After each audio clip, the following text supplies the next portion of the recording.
Good afternoon, members of the media. First, allow me to express my appreciation to the media for their active involvement and coverage of this third Biennial Conference on Small States.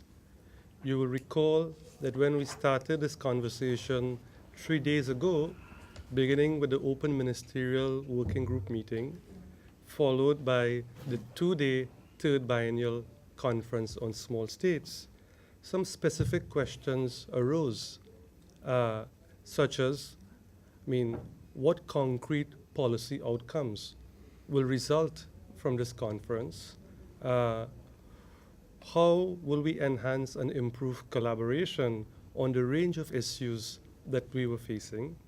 How would we galvanize ourselves as small states to advocate more effectively in the international community? And what is the role of the Commonwealth as an advocate and champion for small states, of which 31 of our 53 members fall into as a category? I believe, as our Secretary General had noted when he addressed you all, that we have covered several of these issues, and based on the discussions, there are very specific and concrete outcomes that we will speak to shortly. We have made very specific recommendations to feed into the upcoming Global SITS conference scheduled for Samoa in September of 2014. Participants were also very engaged and made specific recommendations in terms of the post-2015 development agenda and the need and importance of championing and highlighting the issues associated with small states. With me this afternoon, I have the pleasure to have on my right the Honorable Minister Jean-Paul Adam, Foreign Minister of Seychelles, and to my left, the Honorable Alva Baptiste, Minister of External Affairs, the government of St. Lucia, to make comments and observations as well. Okay. Can I go first? Yes.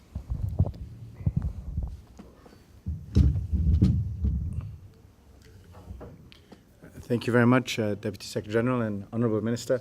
Allow me to, first of all, express the great appreciation of the government and people of Seychelles to the government people of St. Lucia for organizing this meeting, which I think is an example of a conference that comes up with concrete deliverables.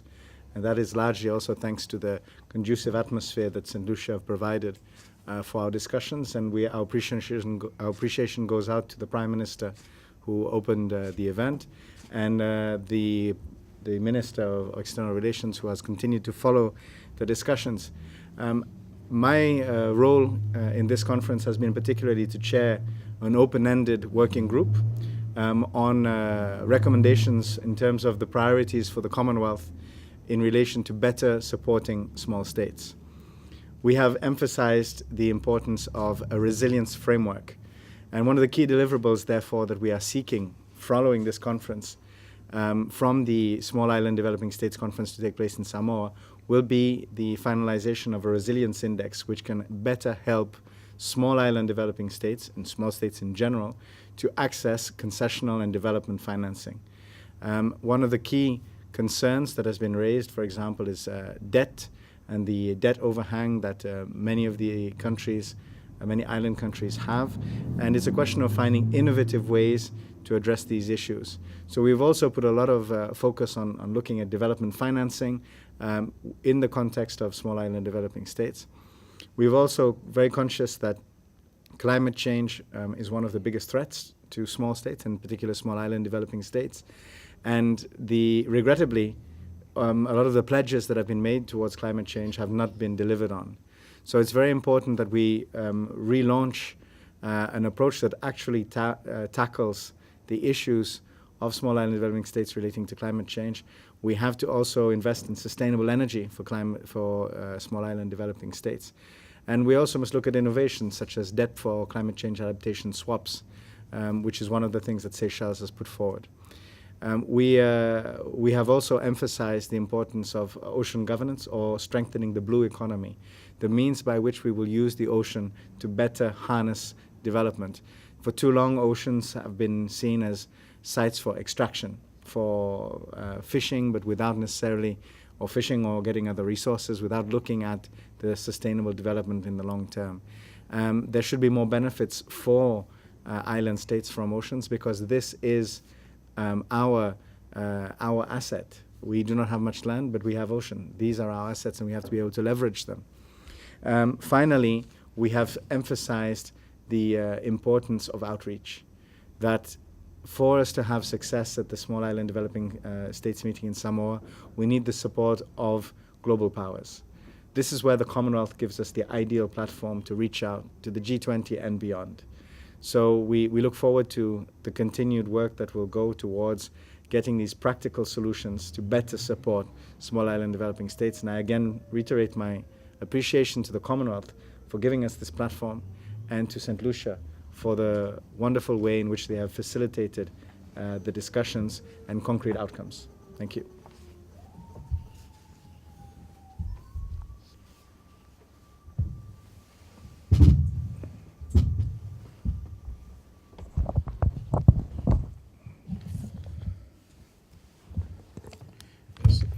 Thank you very much. Let me again join my colleagues in extending a warm welcome to you, members of the media.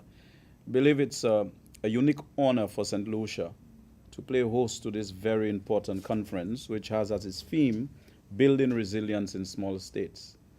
Sometimes we participate in dialogue that probably is really broad, which would embrace more than one type of architecture.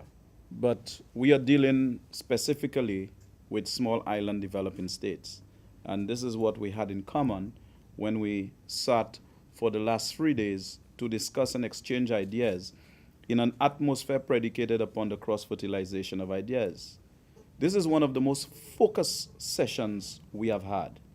This session arrived at practical commitments, very, very practical commitments that will certainly present itself as substantial recommendations that are both quantitative and qualitative, and that will instigate concrete responses within the decision-making bodies of our respective countries, as well as the Commonwealth itself. So no doubt, over the past 3 days, we cover important subjects such as a policy framework for building resilience. We ventilated the debt challenges and solutions for small states, a governance structure for building resilience. We look at the environmental resource management and climate resilience in small states, appropriate policies in support of social resilience building in small states. We examine as well the role of youth and education in sustainable development. We look at civil society's view and priorities for the post-2015 agenda, building economic resilience through the green economy, the Commonwealth Foundation. And of course, we concluded our deliberations today with key steps in building global partnerships for sustainable development. And we believe that it's okay for us to discuss and exchange ideas, but of course, whatever decisions we arrive at, we must be able to follow on. So we have decided to build partnerships for us to mobilize the necessary resources and to mobilize the international community to appreciate more and more the challenges that tantalize us as small island developing states. So no doubt, this conference was extremely useful for St. Lucia, extremely useful for small island developing states, and there's no doubt in my mind that the Commonwealth will be sleeping pretty nice tonight, knowing full well that the major issues of the day, the spectrum of issues relevant to addressing our sustainable development, was really dealt with in a manner never seen before.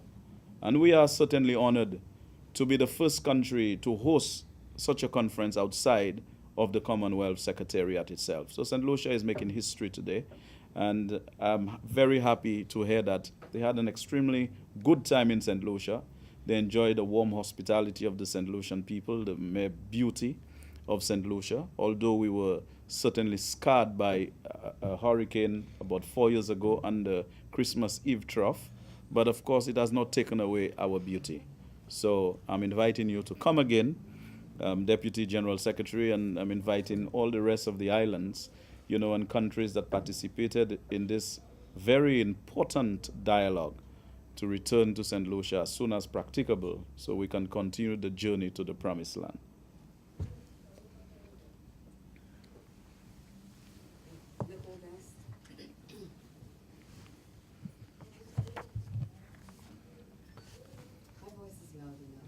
Nicole Best from the Caribbean Media Corporation. Minister Baptiste, you spoke about decision to build partnerships. What type of partnerships are you talking about, and what is it that these small states are hoping to get from these partnerships?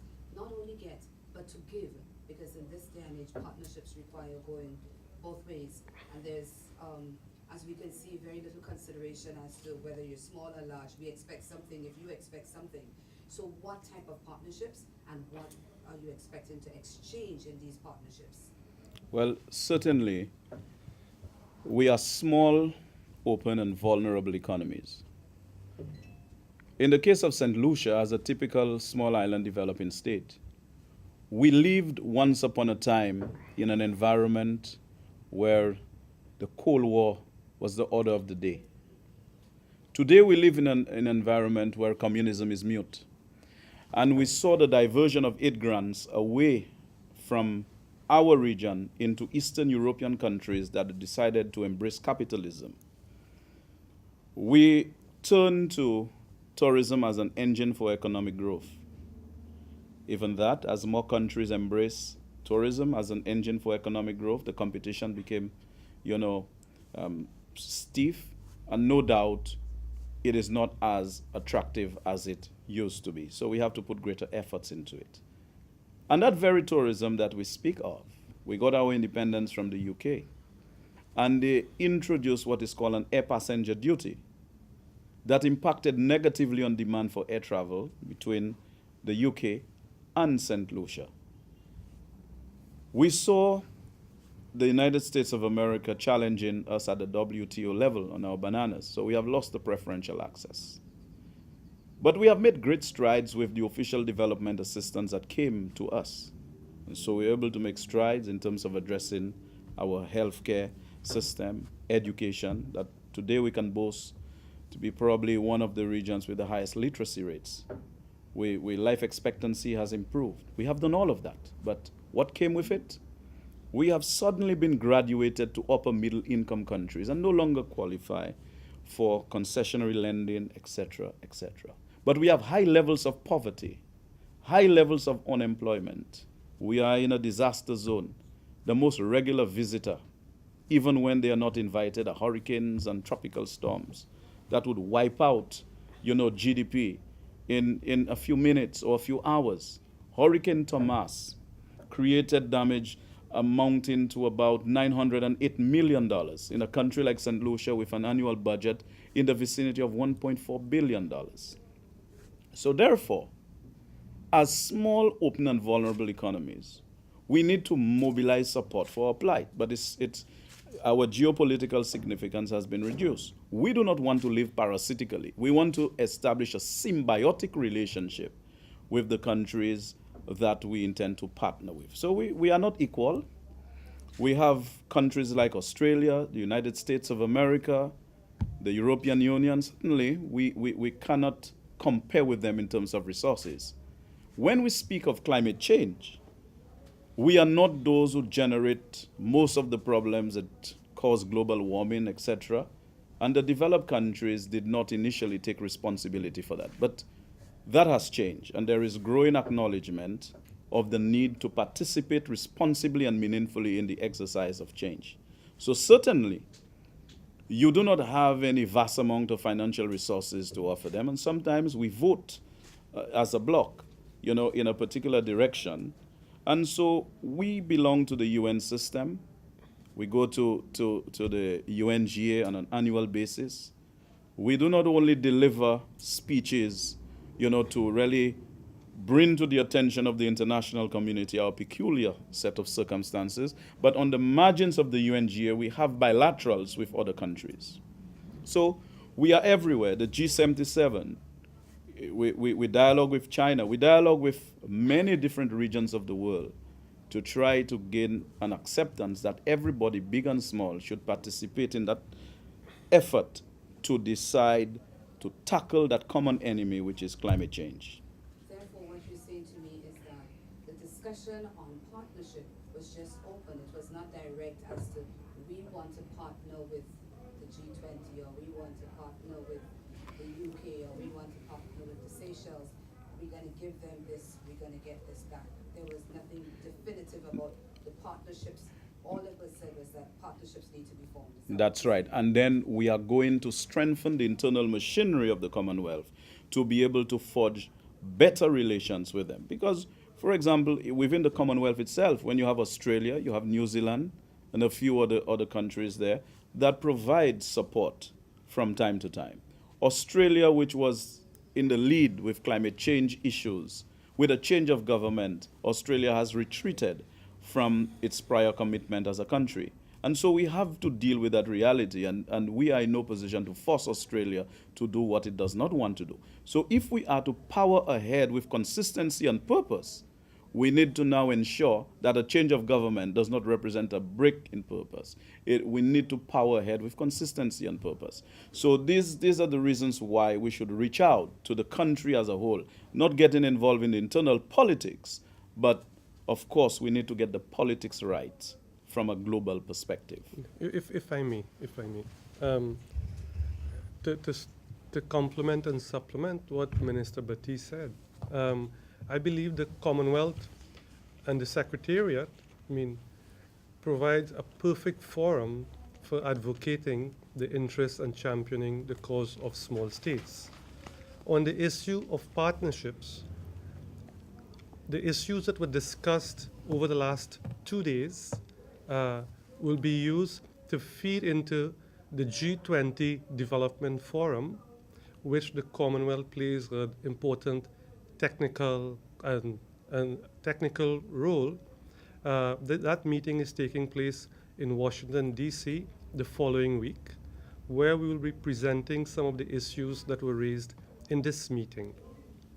What is valuable of that forum is that we also have other very important partners, not only the G20 countries, but also the Bretton Woods institutions, such as the World Bank.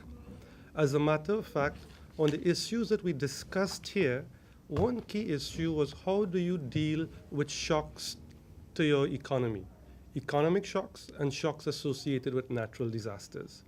You would recall just 3 months ago, I understand, because of the flooding, St. Lucia lost almost $100 million. Hurricane Ivan, you all will recall, cost Grenada 10 years ago $1 billion, and 30% of the homes were destroyed in Grenada. So one of the issues that we would want to propose, and that we have been engaging and doing the analytical work on, has been how do you reform the financing system and financing architecture to recognize that countries may face shocks. And when they face shocks, they can no longer afford to repay their debt obligations before the event occurred. In this meeting, we had the World Bank, and the colleague from the World Bank was quite clear. He said, this is an issue that they are considering, that it makes sense. We have to figure out the governance arrangements for putting something like this into effect. So to my mind, it shows not only the value of the Commonwealth, but the value of us coming together as small states in the Commonwealth. Moreover, on the issue of partnerships that you had mentioned, I very much like the observations that what do you have to offer? But I have a bigger question, and I look at it differently. To my mind, it's not about a north-south divide or big states, small states dichotomy. Within the small states themselves, we have so much to offer to each other. And the Minister of Foreign Affairs from Seychelles may wish to comment on their unique experiences in terms of the work that they have been doing in Seychelles, which they have shared with us at the conference. Similarly, Prime Minister Anthony spoke about a specific insurance scheme associated with disasters. Again, that's a model for others to follow in other small states. So the partnership should transcend, to my mind, not only the international financial institutions or the larger countries, but the partnerships within the small states should also be strengthened. And I think the Commonwealth is well placed to advance such an agenda and to do the analytical work to set the tone for such discussions that can result in concrete benefits for small states. Minister, would you like to comment? Do I need to meet the microphones, or is it okay? Okay. Yes, thank you. I'd like to follow on from the Deputy SG to focus really on the type of partnerships that we can develop among the smaller states. I think this is a neglected area, but the Commonwealth is the ideal framework to connect the different regions. Now, for example, in terms of islands, we have an international global island grouping, the Alliance of Small Island States, but because we are so far apart geographically and we do not necessarily have that many means, it's difficult for us to meet regularly. We meet once a year in New York, and that's about it. The Commonwealth brings the three groupings together, the three different oceans, the Indian Ocean, the Caribbean, the Pacific, in meetings such as this. And there are real innovative exchanges that can happen here. I mean, for example, Seychelles, we have been working on this debt for adaptation swap concept, whereby we would protect areas of our ocean and marine protected areas, and in return we'd get some debt relief and additional financing to invest in oceanic development. So this is something that we're sharing with our partners, but we want to also learn from what's going on in the Caribbean. The idea of the insurance mechanism has been mentioned, but there are many other areas, and there are common opportunities as well. I would like to salute some existing partnerships. I mean, for example, on the issue of debt, the countries of the small island states have been very united. Prime Minister Denzel Douglas of St. Kitts has been leading a mission to the international financial institutions, to which St. Lucia has participated, in which Seychelles has participated. So there's already a strong partnership on the level of tackling the issues of debt. And I'd also like to highlight a few of the bilateral partnerships that we've identified, Minister Baptiste and myself, between Seychelles and St. Lucia, as two countries that are very far apart geographically, but we share some common opportunities. For example, in terms of tourism, we are both very tourism-dependent economies. St. Lucia has great access to the American markets. We have great access to the Middle Eastern markets. We can share opportunities. We can create opportunities for each other by putting our heads together. And we also have common culture. We both have the Creole language, for example, and there are ways in which we can further enhance these partnerships. But definitely, we are constrained by geography. We are constrained by size. But we certainly don't see that constraint as a barrier which is insurmountable.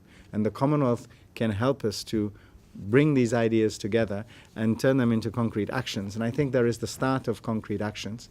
But the next stage is now all of these great bilateral and partnerships among islands and among island regions.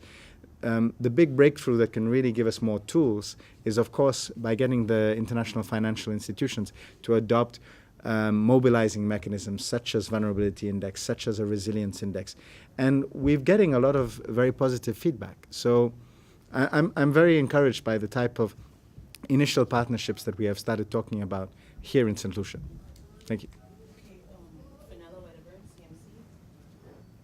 53 small states in St. Lucia came with a laundry list of issues and challenges facing them.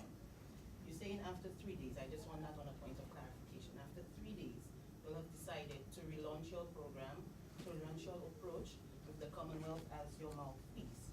And you're only going to focus on debt swap and climate change. That's the consensus we're going to focus on these two general topics? Not quite.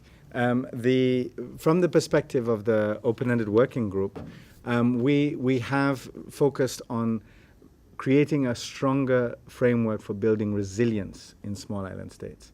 Now, under that framework, and the key component of building a better resilience framework, the absolutely critical element is some sort of vulnerability index. Now, I say some sort of vulnerability index. In fact, the Commonwealth has developed one. So it's not pie in the sky.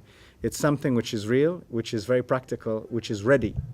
Now the challenge is to get this adopted by different international institutions. So I would say the key takeaway is that we have identified a resilience stroke vulnerability index which can empower island states, which absolutely is a game changer. The challenge at this point, and using the International Conference on Small Island Developing States, is to get this now more widely adopted. And we're having very good initial feedback. Now, all of the other issues that I've mentioned, which are key priorities, issues such as debt, such as climate change, and so on, they would, I would say, all follow on from this key issue of strengthening resilience. Strengthening, we're in the process of doing that. We're just a few months from heading to Yes. Samoa. How confident is the Commonwealth that in a year when the SIDS are top of the agenda for international community, that the international community will give us the respect that we need to listen to our plight and hear us and hear what we need to do to fix what's going on? I think more than ever, and I say this really because I think St. Lucia particularly has done a great job in highlighting not just that we're weak, not just that we're vulnerable, but that we have opportunities. Minister Baptiste, in his closing speech today, actually said, it's in the hour when there are the most obstacles, when there are the most difficulties, that there are, in fact, more opportunities to change things. And I think that was a very, very pertinent point, because at this current stage, island economies are perhaps the most threatened because our key industries such as tourism are so vulnerable to fluctuations at the global level. The global economy is not necessarily that stable. So we are at a stage when this is very, very sensitive for us. But precisely because of this, and I would say also where we are much stronger than we were 20 years ago when this whole process started, is that we're no longer just saying we have problems. We have really, I would say, evolved, and the island voice is much, much stronger than it used to be. We are no longer just saying we have problems, we're saying we have solutions. But to get these solutions, we need these partnerships. We're doing these partnerships ourselves, and now we need stronger partnerships with international financial institutions. And I think that we have a very strong message, and one which I am certainly, I think I have every cause to be confident that we can be heard. Mr. Baptiste, you raised an issue a while ago about the international community and the like, graduating some countries to middle income status. That's clearly something that some of us are not happy about. We have 53 nations, everybody has their different needs, and to some extent you're saying one-size-fits-all approach cannot help us alone. We spoke to some economists that said, at this conference here, that's saying, for this to work, what you're trying to do right now is for all the countries to band together and say, yes, we're going for this. Did you all get the sense over the last 3 days that the 53 nations are on board with what was concluded today? Well, one thing I will say to you, that the reality of the situation, the urgency of now, has forced that consensus. It is not an option that we have to navigate on our own. It is just not practical for us to navigate on our own. So even within the region itself, you see St. Lucia forging closer ties with the OECS, with CARICOM. At the OECS, we have a common currency. We coordinate our affairs as far as pharmaceuticals are concerned. We buy in bulk so that we reduce the unit cost. We have a common desk. We have a common aviation facility in Antigua that deals with safety oversight and other very important security issues of the region. At the CARICOM level, we coordinate foreign policy, trade policy. So certainly, we have no alternative because the world has changed. And like I have been saying, we can no longer embrace old myths in the face of current realities. So coming together is a necessary precursor for us to mobilize greater support for our cause. And so we are meeting here, not by accident of history, but as a deliberate step to ensure that we discuss the national priorities of our respective jurisdiction so that we can fight our common cause. But as you mentioned, it's a necessity given what's going on.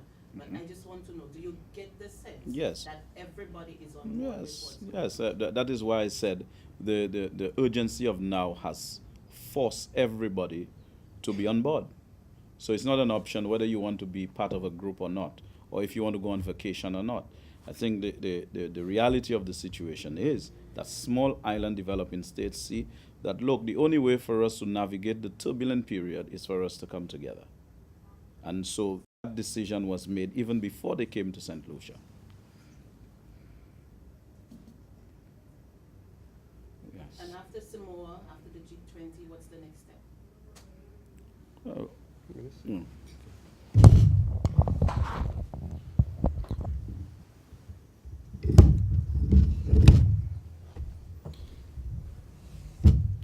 Thank you. The key element of Samoa, it's the third international conference on small island developing states, and the Samoa must come up with practical solutions that will improve the development framework for small island developing states. Now, you mentioned before, we could go with a very big laundry list. And certainly, it's very important that there is no point that is left out of what we're going to take to Samoa. I mean, we cannot afford not to talk about social development. We cannot afford not to talk about youth, about gender, about these issues in Samoa. And we will be talking about those issues. But in terms of this meeting, what is the key practicality that we see we want to come out of Samoa is this reinforcement of resilience of small island states. And to do this is basically using a resilience index or a vulnerability index towards supporting island states. So, for example, we're all excluded from current concessional financing through the GDP per capita issue. Bringing in a vulnerability index would allow us to have access to a wider scope of funding and financing and development mechanisms. So that's a key deliverable that we want to get out of Samoa. There's no guarantee we will get it, but I certainly think that the momentum is better than it has ever been, and there is more unity than there's ever been. And we're talking as islands much more directly about action, and we're talking about practicalities. We didn't have a resilience index to present the last two conferences that we met. This time, with the support of the Commonwealth, we have something practical to put forward. Now, so that's one of the key deliverables that we need to get out of Samoa. Now, following Samoa, there will be the continuation of the post-2015 development agenda.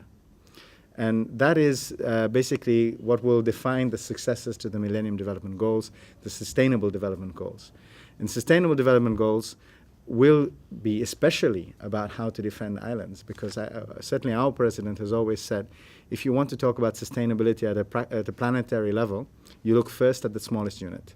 If you can make an island sustainable, you can make the planet sustainable. So when we're talking about the Sustainable Development Goals, there will be a couple of goals that already islands are speaking with one voice. We're saying we need a Sustainable Development Goal on oceans. We're saying, and of course we will continue to say all the other things. We need to strengthen education. We need to strengthen the social development. All of those cannot be divorced or forgotten.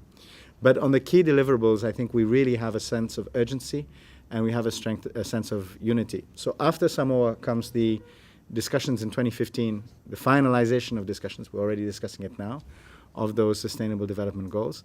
And hopefully through those two processes, we will actually have that sea change in terms of a framework of development for islands. Then the key element, of course, is national policies to be good. And one thing I will say, while of course there are differences and we all have challenges, and all islands, we have made mistakes, islands actually, relatively, are quite well governed. And I certainly can say that for the Caribbean, and I can certainly say that for the Indian Ocean and the Pacific, that generally islands, we share this commonality of a commitment to good governance, of a commitment to our people, very much putting people at the center of development. And I think if we talk about islands being vulnerable, we all know we're vulnerable, but our people are actually very resilient. You know, we have very resilient populations. They've seen hurricanes, they've seen disasters, and we bounce back. We have lots of macroeconomic challenges that a lot of other bigger countries don't have. But our people are very, very resilient. And that is something which we will really, I think, mobilize. And we have, I think, this year, much more a sense of that mobilization than we've ever had before. Just finally, from me, some will say, acting on that premise, that the Commonwealth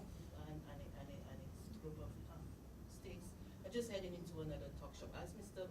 Minister Baptiste mentioned, in the case of London with the air passenger duty, they will say that these other countries have their own problems. What's the guarantee that they're willing to help us? What do you say for that?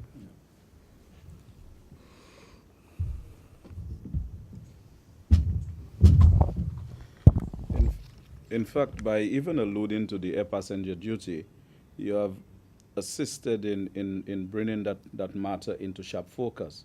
We have been mobilizing the ministers responsible for tourism, external affairs ministers have been pressing the United Kingdom about the APD issue.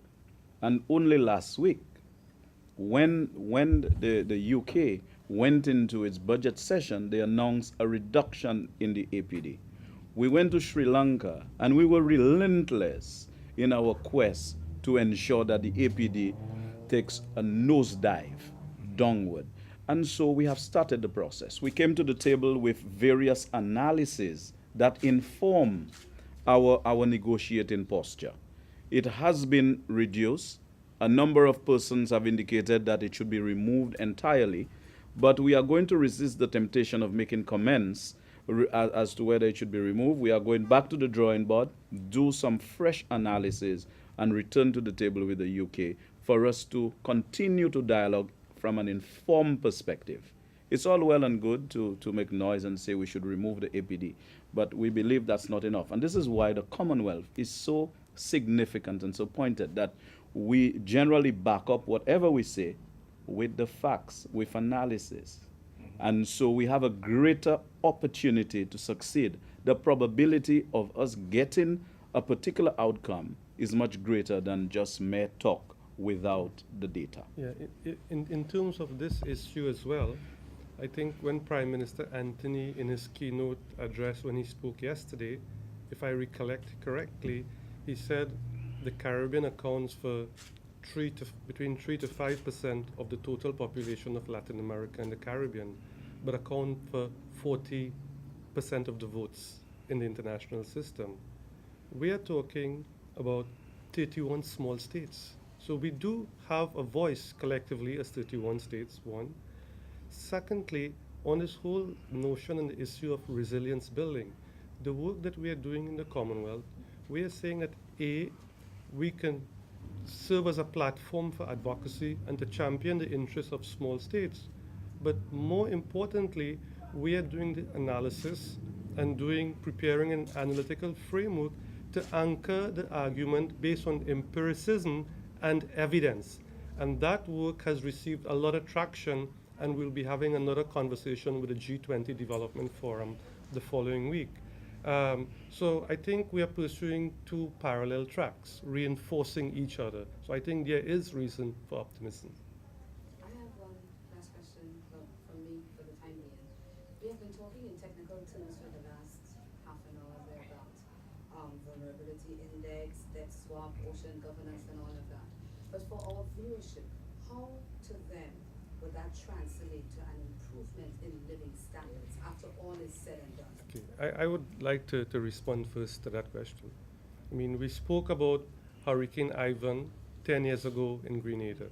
$1 billion in losses, 30% of the homes destroyed. You all recall the floods that took place in Guyana a bit over 10 years, where, I mean, the economy was totally ravaged.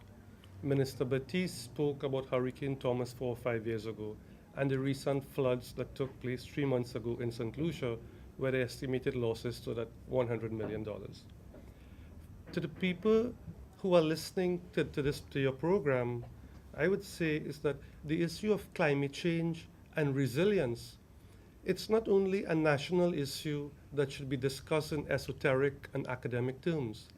Climate change affects everybody. The Republic of Kiribati in the Pacific, if the sea rises as it's currently happening, I mean, there's a risk that this country or this island may not exist.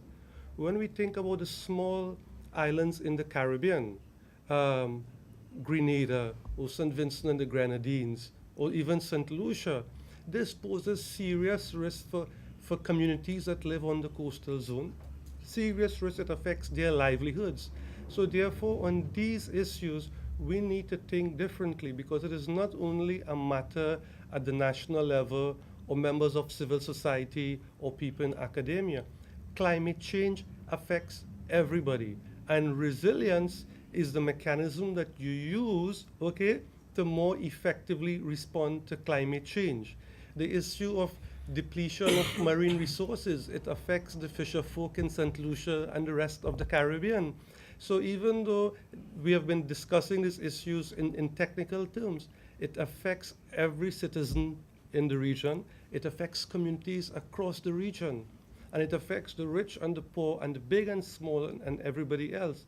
Hence the importance of galvanizing the international community and the focus on resilience. And when we think about resilience in the Caribbean, I mean, we spoke about the floods in St. Lucia, but we must also think and talk about the issues associated with hurricanes, which we are so vulnerable and susceptible to. And this affects everybody. So if we can review and refocus the international financing mechanism, what this means essentially is that in the event of a shock or a natural disaster, the government of St. Lucia or the government of St. Vincent and the Grenadines would still be able to allocate resources to the social sectors without worry, health, education as examples.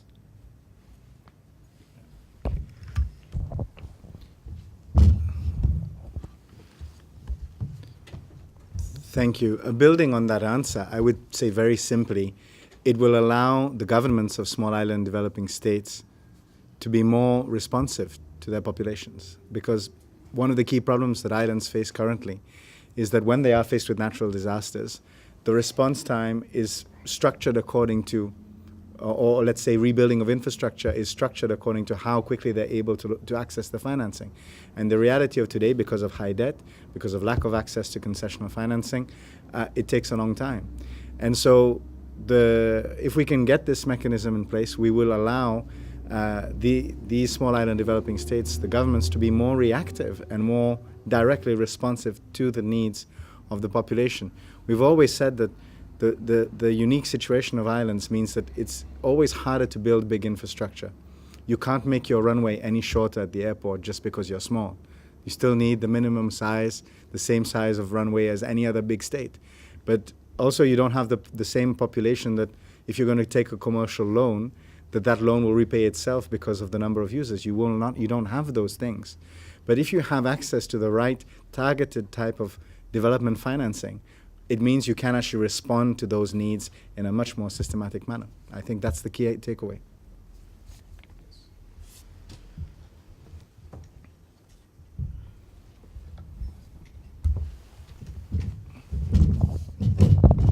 I know that the Deputy SG did give a very interesting and brilliant response to your question.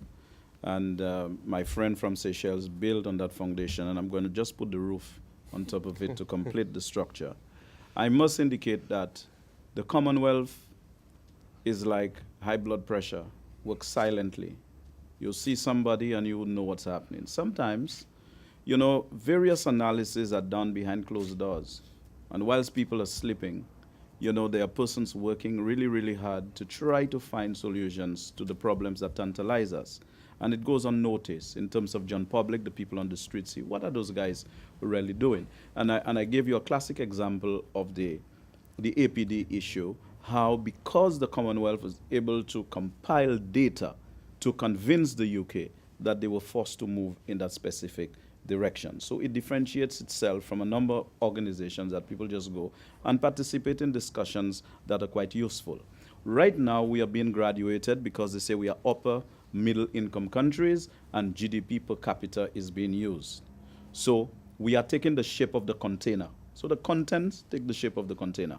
Right now, we are developing a vulnerability index. So we're building a new container, and therefore, we are going to take the shape of that new container. So when we have developed that vulnerability index, it gives us a better chance of now attracting concessionary financing so that we can reduce our debt, get the opportunity, more room for fiscal maneuver and fiscal flexibility, that we can now stimulate more employment for the people of the country. okay, deal with poverty in a more decisive way.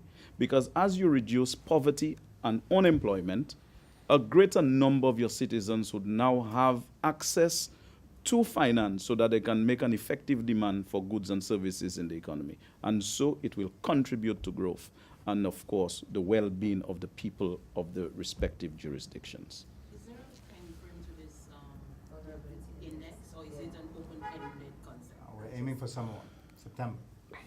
We are working very fast. So it must be completed in time for September's meeting? The Commonwealth already has a working version of a resilience index. But the key question is that this resilience index can then be adopted by, because the Commonwealth is not a international financial institution. It's a intergovernmental body which does technical assistance, but it's not a financing institution. So we want to take the work of the Commonwealth and make sure that it can be adopted by those that are involved in financing. And we had, as the Deputy SG mentioned, we've had their representatives here. They've heard us out. I would say that the response was positive. There is already very, very positive discussions from the World Bank and the IMF about counter-cyclical loans, meaning that when you have natural disasters, or not only natural disasters, but let's say you have a big drop in tourism because of a problem in your emitting markets, that you can hold on for a moment and basically get some relief. So there's already elements of progress which are actually on the table. But yes, the sort of formalization of it will take a little bit of time. But if this is endorsed in the Samoa process, then it's on track. Thank you very much. We'll bring it to an end on that note. Thank you very much. Thank you. Thank you. Minister Baptiste, thanks so very much.